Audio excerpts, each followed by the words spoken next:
प्रधानमंत्री गुरुवार को राजस्थान में कई योजनाएं और शिलान्यास का उद्घाटन करने पहुंचे थे, मगर पीएम मोदी के सभा में राजस्थान राजनीतिक हलचल और तेज हो गई। प्रधानमंत्री मोदी ने मन से कांग्रेस की अशोक गहलोत सरकार और विपक्ष के गठबंधन INDIA पर भी जमकर हमला बोला। इस दौरान उन्होंने एक लाल डायरी का भी जिक्र किया। पीएम मोदी ने कहा कि लूट की दुकान नया प्रोडक्ट लाल डायरी है। आगामी चुनाव में लाल डायरी कांग्रेस का डिब्बा गोल कर देगी। इससे राज खुलेंगे तो इससे अच्छे निपटेंगे। कहते हैं कि लाल डायरी में कांग्रेस सरकार के काले कारनामा दर्ज है। सियासी अखाड़े में पहला दांव प्रधानमंत्री नरेंद्र मोदी ने चलाया तो इसके बचाव में राजस्थान के मुख्यमंत्री अशोक गहलोत को उतरना पड़ा। पीएम मोदी के बयान पर पलटवार करते हुए गहलोत ने कहा कि लाल डायरी कुछ भी नहीं है। सीएम बोले, मैंने सुना है कि प्रधानमंत्री मोदी ने सीकर में लाल डायरी पर भाषण दिया। आप बताइए, प्रधानमंत्री पद की बहुत बड़ी गरिमा होती है। उनके पास आयकर विभाग, ED और CBI है। क्या तीनों एजेंसियां इस बारे में जानकारी नहीं ले सकते? गहलोत ने सरकारी एजेंसियों के दुरुपयोग का भी आरोप लगाया।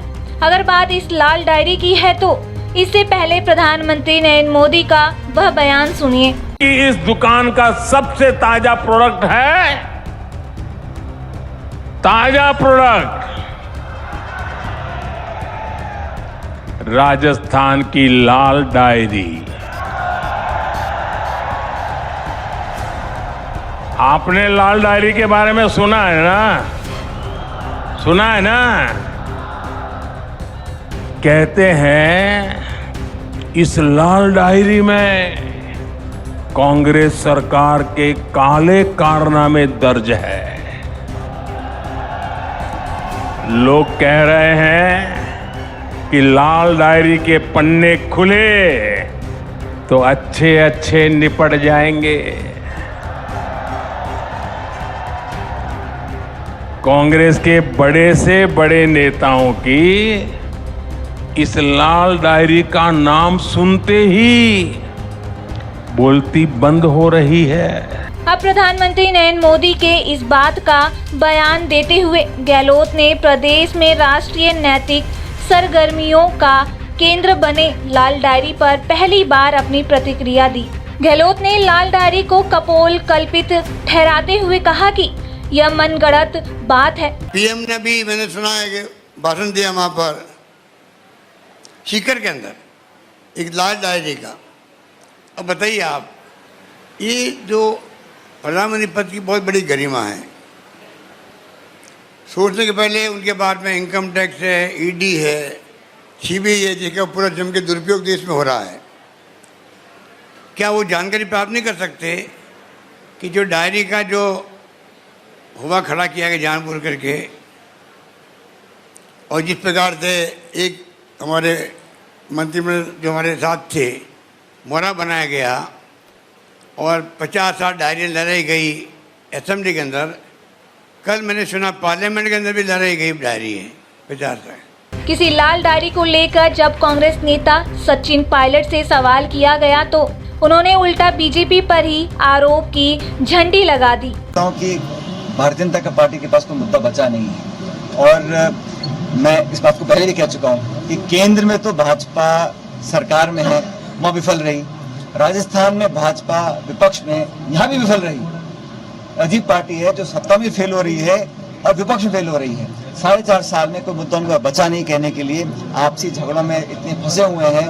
और जो एक जिम्मेदार ऑपोजिशन का काम होता है सदन के अंदर सदन के बाहर, उस काम वो कर नहीं पाए। इस प्रकार की बातें फैलाना और एक चर्चा करना चुनाव से पहले भाजपा की पुरानी मगर सवाल यह है कि आखिर लाल डायरी की कहानी क्या है?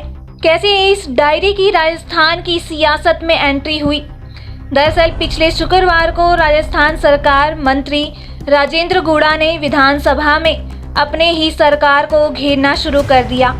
कांग्रेस नेता बीजेपी पर मणिपुर मुद्दे पर तीखे वार पलटवार करते रहे। इसी बीच सदन में मौजूद कांग्रेस के ही नेता राजेंद्र गौड़ा ने कहा कि सच्चाई यह है कि हम महिलाओं की सुरक्षा में असफल हो गए हैं। और राजस्थान में जिस तरह से महिलाओं पर अत्याचार बढ़े हैं, ऐसे में हमें मणिपुर के बजाय अपने ही गिरबान में झांकना चाहिए। गुड़ा ने तीखे हमलों से राजस्थान सरकार की कांग्रेस सरकार में हलचल मच गई है। आनन फानन में मुख्यमंत्री अशोक गहलोत ने गुड़ा को मंत्री पद से बर्खास्त कर दिया। मंत्री पद से हटाए जाने के बाद गुड़ा मीडिया के सामने आए। उन्होंने कहा कि मुझे सच बोलने की सजा मिली है, मगर असली कहानी इसके बाद शुरू होती है। सोमवार को पद से बर्खास्त मंत्री राजेंद्र गुड़ा फिर विधानसभा पहुंचे।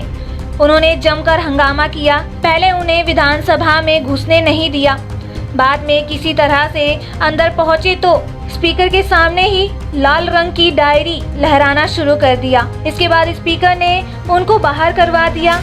बाद में मीडिया के सामने राजेंद्र गुड़ा ने दावा किया कि इस डायरी में कांग्रेस के नेताओं के काले कारनामों की पूरी जानकारी है।